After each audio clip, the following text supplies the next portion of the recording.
What's going on, guys? My name is Tommy. Welcome back, and happy Friday. I'm just now starting to get over a really bad cold I've had. Thanks so much, flu shot, I guess. Anyway, now that I feel like breathing oxygen again, let's dive right back into the 5-minute tour. At the request of Alan Moxie, we're heading to Varisia. Before we get started, we have to plug our patrons. Today we have a very special one.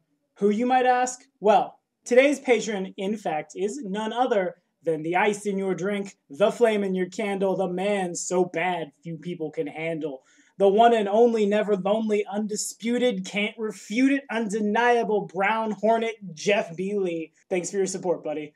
Support from people just like you and Jeff is all the more important in these times, considering that in a few weeks net neutrality may be repealed, and with the fall of net neutrality, falls the internet as we know it. Although I'm sure there's plenty of people on the internet who have spoken about it more elegantly and with flashier presentations than myself. We did talk about it right here. If you'd like to help us protect net neutrality, the link to the sites where you can help are in the description. So, over 10,000 years ago in Galerion's history, much of what we now call Varisia modern day was ruled by one of the earliest human civilizations on the Avistani mainland, known as the Thessalonian Empire. The nation was formed by exiled Aslanti and was ruled by these really powerful wizards called rune lords. That is all I'm going to say about that, because it would ruin for you Paizo's first ever published AP, Rise of the Rune Lords, and learning more about it would ruin it for me as well, because I'll be playing in it before too terribly long.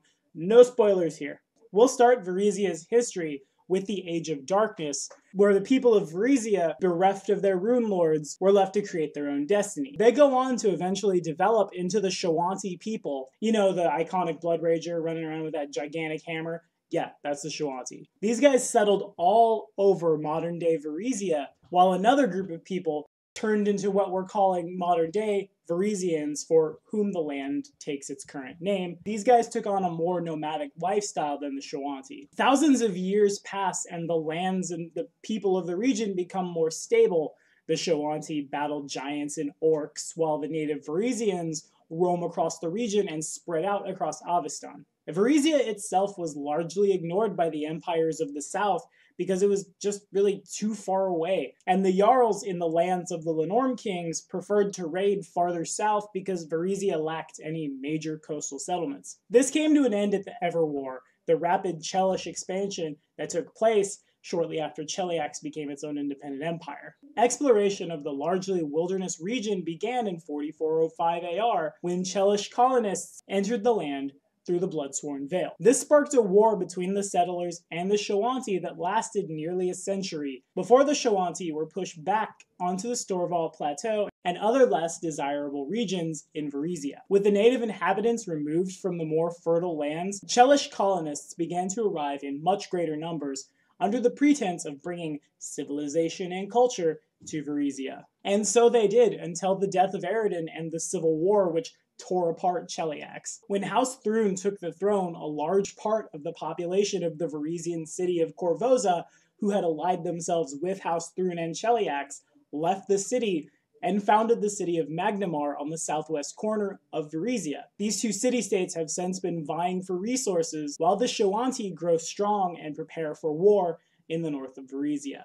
And that basically sums up present-day Varisia. After Cheliax lost its hold on it, Varisia has become nothing more than rural communities, independent city-states, ruins, and uncharted wilderness. There's no central government here.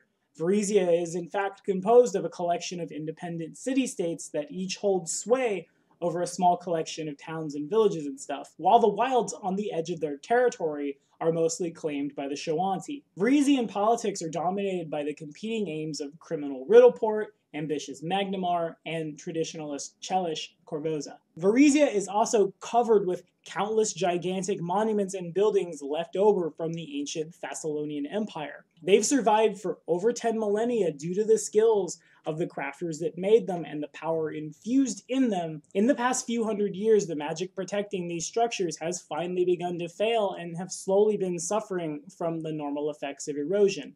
This has also made them more vulnerable to explorers and treasure seekers who search for the lost treasure. Why else do we need to give our players reason to come to Varisia except for, oh, I don't know, the beginning of Jade Regent, all of Rise of the Rune Lords? Varisia is in fact a very important part of the Inner Sea region.